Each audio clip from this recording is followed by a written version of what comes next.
मेरे साथी नहीं,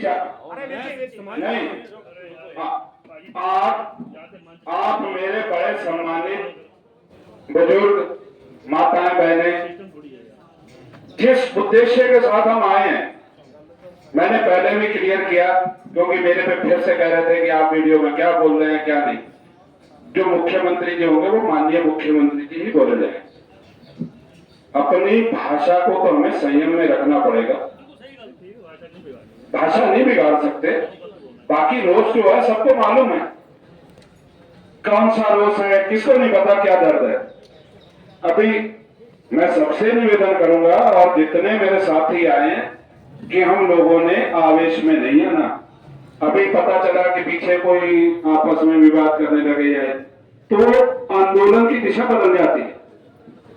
दोबारा कोई आएगा नहीं कि वहां विवाद हो गया।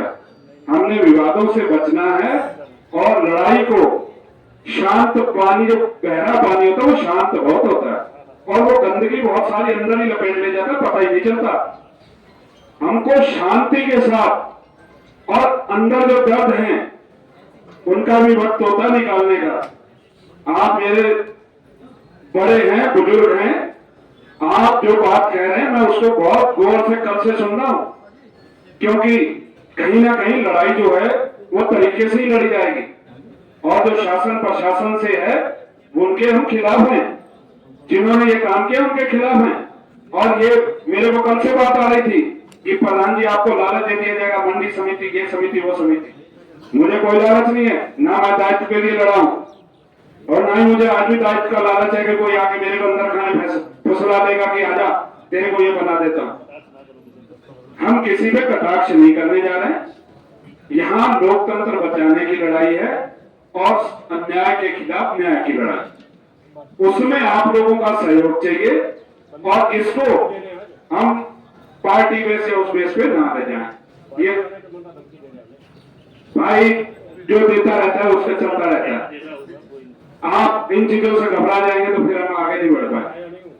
लेकिन आप इतना भी आवेश में मत आइए।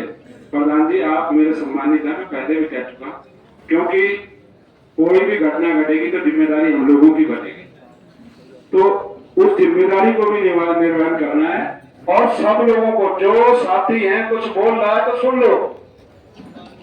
सामने वाले ने गाली दी और बदले में मैंने गाली दे दी तो उसमें और मिलने में फर्क नहीं रह गया। मैंने सुन ली और हंस दिया, उसको लगा कि मेरा तो असर ही नहीं हुआ। हम उस तरीके के इंसान हैं और उसी से आगे बढ़ते हैं। जो लड़ाई को जिस तरीके से लड़ा जाना है उसमें साथ हूं और आप लोगों के साथ के बिना तो हम लड़ ही नहीं सकते। आप लोग मेरे सम्मानित इतने लोग बैठे हो, मेरी क्या औकात है कि मैं कोई लड़ाई लड़ सकूं। जब लोग आप लोगों का साथ होगा और आप लोग ही बताएंगे और संयम से और रणनीति से कोई भी लड़ाई लड़ी जाती तो वो सफल होती। मैं ज्यादा कुछ ना कहते हो, थोड़ी बातों में यदि किसी को भी मेरे बुजुर्ग को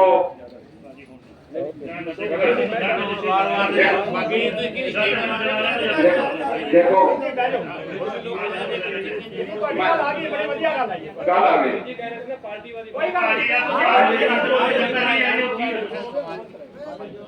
कोई बात नहीं। आप मेरे बुजुर्ग हैं, मेरे से कहीं किसी को गलत बात सुन, सबका धन्यवाद। किसी के खिलाफ कोई गलत मेरा साथी भी वर्ड बोल गया हो तो उसकी भी मैं माफी मांगूंगा, क्योंकि कहीं ना कहीं आप लोगों की संवेदना है जो आप इतनी गर्मी में हमारे साथ बैठे हैं। धन्यवाद। नमस्कार साथियों, देखिए ये जो जनता का हजूम आया है ये आपसी लड़ाइयां लड़ने के लिए, आपके घरों की लड़ाइयां लड़ने के लिए नहीं आया। बहुत दूर है। हम समाज की लड़ाई के लिए आपके साथ आए हैं। आपको अगर अपनी लड़ाइयां लड़नी है घर में बैठ के लड़ लेना, किसी के पास फालतू टाइम नहीं है कि हम आपकी लड़ाइयां सुनने आए हैं। बहुत दूर दूर से लोग काशीपुर जसपुर से पहुंचे हुए हैं, आपका घर रखते हुए हम पहुंचे, लेकिन आप अपने ही घर में यहाँ लड़ाइयां डालकर बैठ जाएंगे तो आगे कहाँ लड़ पाएंगे। हमारे बीच में चेयरमैन साहब शक्ति फार्म से पहुंचे हुए, मैं बहुत देर से उनका इंतजार कर रहा था, सुरेंद्र मंडल जी आए। देखिए जो प्रवक्ता आए उनको समय देना पड़ेगा सबको। अगर सही से मंच नहीं चला पाते तो उसका दोष हम पे जाएगा।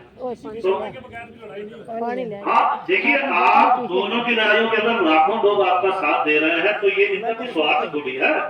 ये लोग तन मन धन से आपके साथ लगे हैं। आपको अगर कोई पर्सनली बात करनी है, आप अपने घर बैठ कर करिए। जनता के अंदर निराशा ना जाए, जनता के अंदर कोई वीक पॉइंट ना जाए, इसका ध्यान रखिए। सुनंता मंडल जी, चेयरमैन शक्तिपाल।